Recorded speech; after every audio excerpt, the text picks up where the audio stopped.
219 News Now is brought to you by the South Shore Line and by Strachan Van Til, making lives easier for 95 years.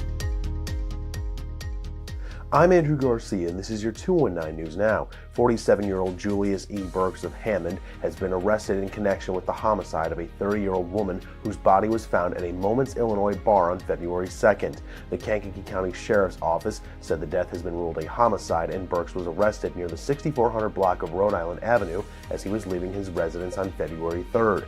He is being held in Indiana pending extradition to Illinois. Authorities had posted images of the suspect in his car and offered a $5,000 reward, and the sheriff credited the public and the Hammond Police Department for the arrest.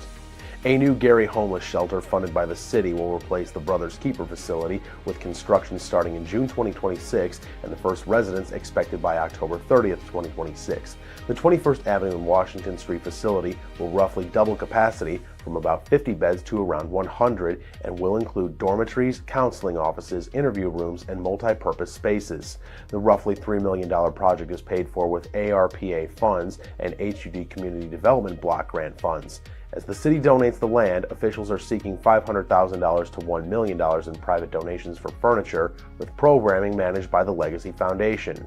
The Northern Indiana Commuter Transportation District plans to add gates, flashing lights, and bells at pedestrian crossings at the Hegewisch station in Illinois to serve as added safeguards after a 2024 accident caused the death of a 22-year-old Dyer resident who crossed the tracks in front of an oncoming train.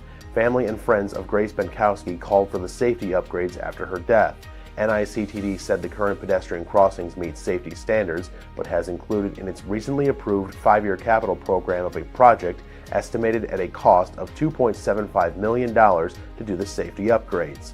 And in sports, girls basketball sectionals are officially underway. Up first, we have Valparaiso taking on Doolin foe Chesterton. Here's a look at the action from that game. The journey to Indianapolis is officially underway. After Valpo and Chesterton combined to go 35-9 this year, someone has to go home after this sectional quarterfinal. Picking things up in the second, Valpo up big and Lillian Barnes wants more. Cadence Clark feeds her over the top. Barnes goes up strong for the bucket. Moments later, Barnes plays catch with Cheyenne Brown. Barnes coming up firing from deep. Down the hatch it goes. Not long after, Barnes gets defensive and picks pockets before taking it all the way back to the cup. 7 straight points for the senior. Valpo takes a 25-8 lead. Chesterton looking to get up off the mat now. Reese Dilbeck finds Layla Bugs Lee. The senior pulls the ripcord on the long ball and hits. Trojans with some life. Chesterton still trying to shift the momentum back in its favor later on. Dilbeck continues to find the right hands, beating Addison Pack on the wing. The sophomore drives and kisses one off the glass. Chesterton continues to dig its way out.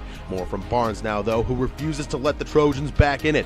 Barnes going up strong down low. The first shot doesn't drop, but she tips in her own miss. Barnes ends her night with 20 points and 12 rebounds. Valpo staying aggressive later on. Clark penetrates and connects with Alyssa Burglar in the corner. The junior splashes home a triple. Everything going the Vikings' way, and their season continues with a 63-31 win. Valparaiso will meet Hobart in the semifinal on Friday at 7:45 p.m.